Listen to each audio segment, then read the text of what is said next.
গীতায় জ্ঞান দিয়েছেন। হ্যাঁ, কার্পণ্য দোষ উপহত স্বভাব। ভগবান অর্জুন বলছেন যে আমি কি হচ্ছে কিং কর্তব্য বিমূঢ় হয়ে পড়েছি, আমার কর্তব্য আমি ভুলে গেছি, কি করব। তখন ভগবান গীতার জ্ঞান দিচ্ছে। তো গীতার জ্ঞান দিচ্ছে, এবার এই জ্ঞানটা আমরা আলোচনা করছি, জ্ঞান গ্রহণ করছি।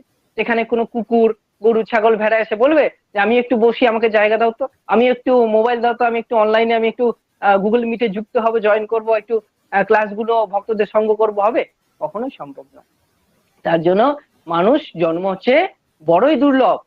যদি আমরা এইরকম অযথায় সময়ের অপচয় করি, শক্তির অপচয় করি, কি করে না এই উপাসক ওই উপাসক ওই উপাসক করে যদি আমরা সময় অপচয় করি, তাহলে কিন্তু আমাদের জীবন বৃথাই এই নষ্ট হয়ে যাবে।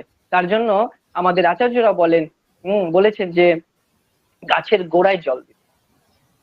আমরা এক জায়গায় যদি জল দিয়ে দিই, তাহলে কি হবে না গাছের প্রত্যেকটি শাখা প্রশাখায় জল পেয়ে যাবে। আমাদের